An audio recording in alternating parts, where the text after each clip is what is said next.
All right, today's agenda is I want to go underneath that, see everything I have to do. I'm still waiting on parts for all that junk. So I just want to get up underneath this thing. I know I got to do a lot of painting because I never did paint it from back in March of last year, so damn near a year ago. It's all just been bare, chrome moly and whatever else on there. So I know I need to paint all that, which I probably won't do today because I don't know how to paint yet. And I'm waiting on parts for the motor still. So right now I'm just trying to get done what I can get done. I did do the bell on trans. I'll show that to you real quick. So there's the trans. I did change the bell out on it. I didn't put the gasket in behind it, and the reason why is because the transmission still has to be going through. I just wanted to get the bell housing on it just so I can say I did do something.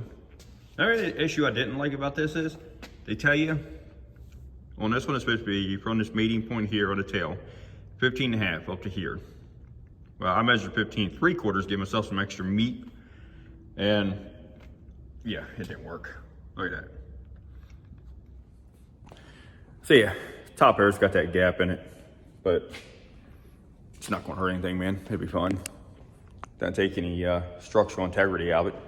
I just wish it would look a little bit better than what it did there, but oh well. Let me show you something else here on this motor real quick. All right, the ring gap that's in here now, I was told, I didn't build it originally, I was told that they were gapped for like a 250 shot. So if you do that, you take the bore size and you just times that according to the rings that I'm assuming that we're in it too, which is what I ended up getting, what Ross had told me to get for these pistons. We just multiply that times 0.0065. But I'm gonna go back to NA, so I'm gonna do it, the bore size, which is 4030, times 0.0045, which will end up equaling a 0.018 ring gap. This right here is the old rings, the top rings. I took off of those. So I went ahead and just was seeing. I mean, you're gonna get wear out and everything else. So obviously the size is gonna change. Cause all that. And this, this ring right here, it needs to be further down the board. I just put it up here right now just so you can see it better. But here, you put that in there. And right now, they're at a 0.023, which is actually not terrible. Because I think when I figured it out for what they did, it was like a 0.022 or something like that. So it's not terrible. So the wear is not horrible in the cylinders, thank God. Now I'll show you what I'm talking about here on how you figure out your ring gaps when you're gonna follow them here. Is every one of them will come with a sheet. On that sheet, it's gonna tell you of what you're working with. Probably can't see that. Maybe not. No, it's probably backwards.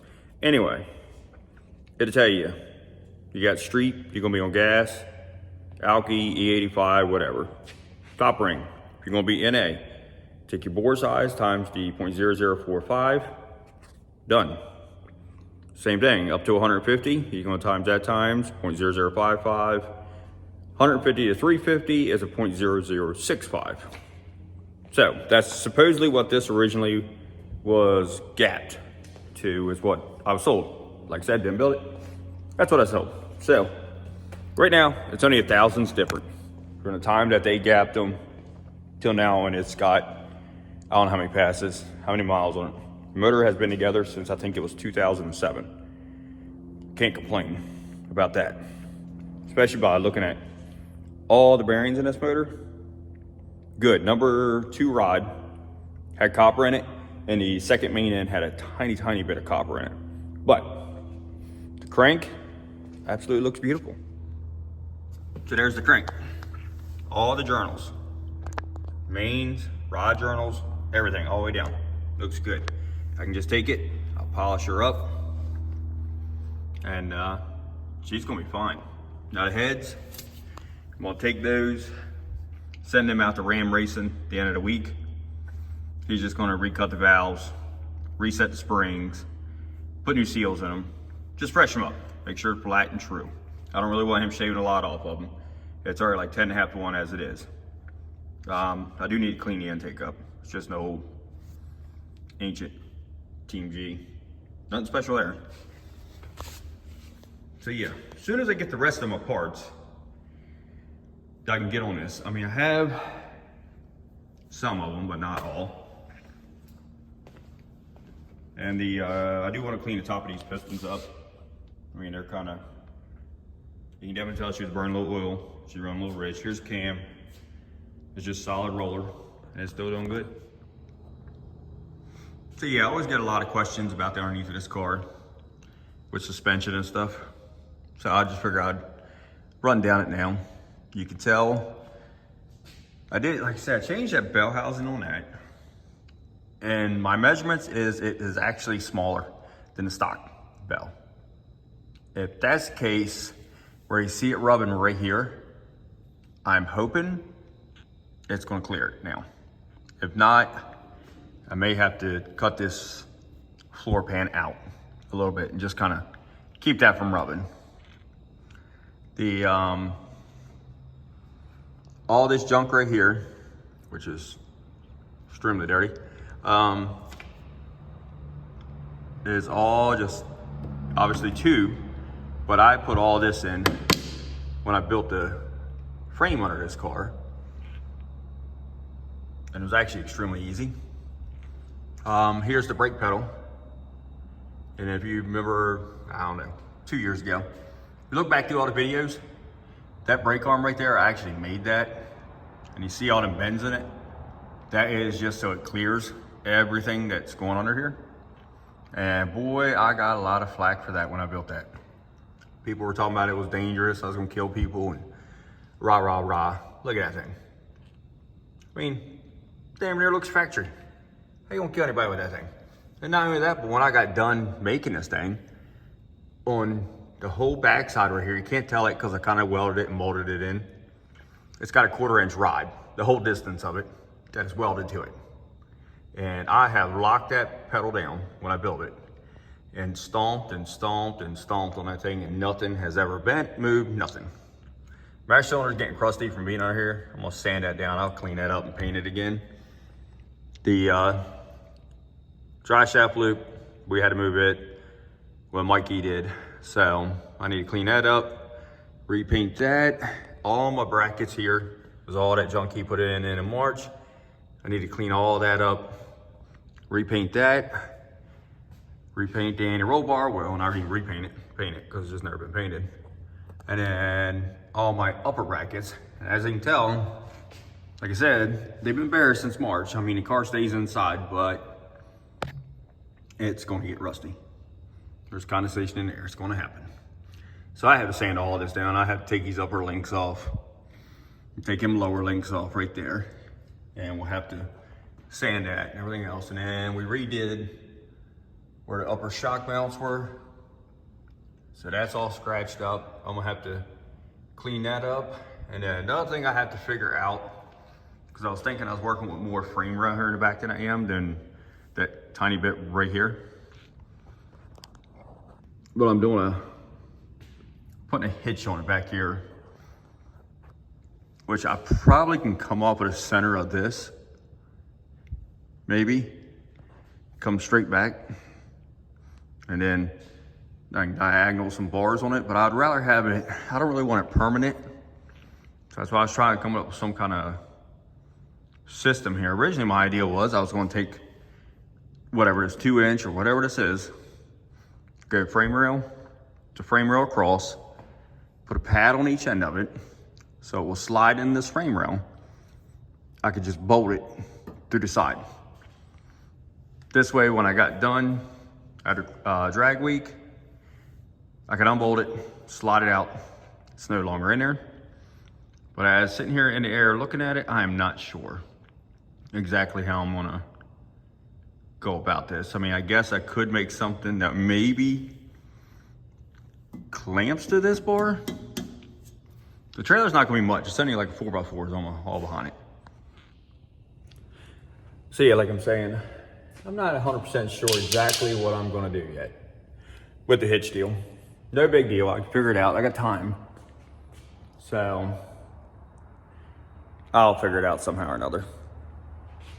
One way or another, I'll get that figured out. And the, some of the brake lines on it, I did paint them and all, but as you can tell, a couple of them are starting to get a little bit of rust on them, which is normal. It's brake fluid. Doesn't mean it's leaking. I gotta put a couple more clamps in because being underneath here, noticing now, like some of the clamps, like that one's loose. And the positive cable on this side, I didn't realize, right there. That's the old upper link bracket, which I could take out if I wanted to. But I need to reclamp that line too, so it's not flopping in there. And then I need to, like I said, repaint all that. Repaint that. Pretty much just go underneath, all underneath this car. I mean, to double check everything before going on this big long trip. Probably should take and, I don't know, put another filter in maybe. Let me see what else is under here. I want to say it's it, other than like greasing the front end and dumb stuff. I almost contemplated taking the box here, and it's got this bracket that I welded to the frame right here. That right there, all this right here, I welded on there. I don't know. I mean, it's kind of got this one U-joint here, a lower one. It's a little bit, the angle of it, I'm not real, it's at the limit, what they tell you can go. I've never been real fond of that bracket, or that angle of that one. So I'm thinking about cutting the steering bracket off, and then taking the box, tilting it up a little bit towards firewall, and that will take some of that angle out of this one. Now, when I built it, I went by what they tell you to do, which is take the pitman arm right here, make sure it is even with your ground at rod height. So I did that. And that's where the box ended up being where it's at now. But it's almost, to do that, it's almost like it's nose down a little bit in the front where that U-joint's at. So I am thinking about cutting that out. And like I said, just cranking that up a little bit. I probably should go over the rear brakes on it. Pretty much go over every nut and bolt on this car while it's down, because it's gonna be a long drive come July. And if you're beating on it every day for a week straight and you're driving it all those miles, you're gonna find some weak links in this thing. So we need to go over it. I'll check all the tire rods, kingpins, everything. I would really like to have another set of front shocks before then, just so I can either tighten or loosen the front end up. Right now it's got these old Bobo, just, I don't know what they're. There's Bobo, probably $12 shocks. So I do need to get those. Well, I don't have to get them. It's been running all right with them. It'd be nice to have them. And that's about it as far as the car goes. Pretty much I'm gonna have to just go over the whole thing. And then the whole motor deal. Get the trans going through. I gotta order a converter too. Forgot about that. I called PTC up. They said that they recommended a 4200 converter for this thing. So they said they could build it. I'm gonna go ahead and order that converter, get the trans going through, get them heads done, and then as soon as the parts come in for the motor, I get the whole short block together. And I am changing a pump in it. That's another thing I want to show you guys, is this thing's always had, it sounds like valve train noise. I'm not sure if it was or not. Both motors did. I had 355 and a 4, sound the same. Both of them are solid cams. So you're going to get some valve train noise out. But like right around cruising 28, 3000. It sounded like a lifter tap almost in the motor. Never could have got it in either motor. So when I tore it apart this time, I did notice the fuel pressure. A couple videos back, you can see that too. Fuel pressure. It would go anywhere between 1 to 3 pounds. Sitting in here, idling, you rev it up, 1 to 3 pounds. So I knew this thing was definitely Going on a track while it's probably 0, but I don't have a gauge in the car. I only have it on the rail. Let me show you what I'm talking about on this other pump though. It was just a cheap Bobo pump from Speedway. It was like kit, you got like the pump and the little thing for the block right there and all that. But the arm on this thing is literally like, look at that. I mean, it is doing some flopping. And that would cause a noise. You figure at 3,000 RPM, if that thing's in there hammering around, so you're gonna do some echoing. And it's probably gonna sound like some valve train noise. So I'm hoping that could have been the issue, is what I'm hoping anyway. Yeah, so pretty much this video right here, I don't have enough parts to really start doing anything yet, or I would. I'd be building right now instead of walking around looking at it. So this was just a catch-up video. I just want everybody to see what I was talking about that I'm wanting to do with it.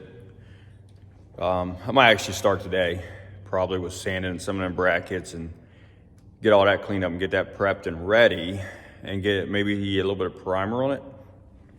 But same thing, the paint, you have to order it online, so you're talking, if they have it, a week out on paint. So that's the only thing that sucks. You gotta wait for everything anymore. Unless I can find something local. Probably might go to some paint stores and get some. And then I have that to work on. As you can see, it is completely red part on the hood. And it's looking cool in there right now. Waiting on parts for that thing too. And then when they get here, I'll put those back in. And after that, this thing gets sent off. Had the cage put in. It's having a 10-point chrome moly put in it. And it's gotta have something in it, man. Because the wife is driving that one at the Midwest Drags also. And I wanna make sure it's safe. I don't want her out here in that thing and God forbid anything happens and it doesn't have the right safety equipment in it. So, make sure he gets a nice cage put in it. Kevin's doing it, and I've seen his work. Work looks clean, looks good. So, that's it. Now for Valentine's Day, I did get her something that she's been wanting for a long time here. And I think it's cool, I like it. I would have never thought about putting one of these in there. Somehow or another, she found it. And I must say, I actually kind of dig it. I like it. All it does is just bolt right on the stock bottom. The shifter base on it, extremely easy to put in. I think it takes 10 minutes, I think it was, took me to put that in. It's one of the easiest shifter handles I've ever put in a car. But I really like that thing, though. I mean, it's clean looking. It's nice. See ya. That's part of a racing family, is you're not only working on one, you're working on a couple. Not a big deal. Keeps me busy. It's what keeps me young, man. Keeps me active. So, that's what I'll be doing. Getting both of these ready for July. I got a lot of testing to do once I do get both of them back together. I have a lot of testing to do to make sure they're right. And then we can cruise on. There's somebody with some squeaky brakes pulling up out front. Maybe another side job. All right, well, that'd be it for this video, man. Just keep watching them because you'll see builds on both of them. We're getting ready for the Summit Midwest Drags. Keep an eye out.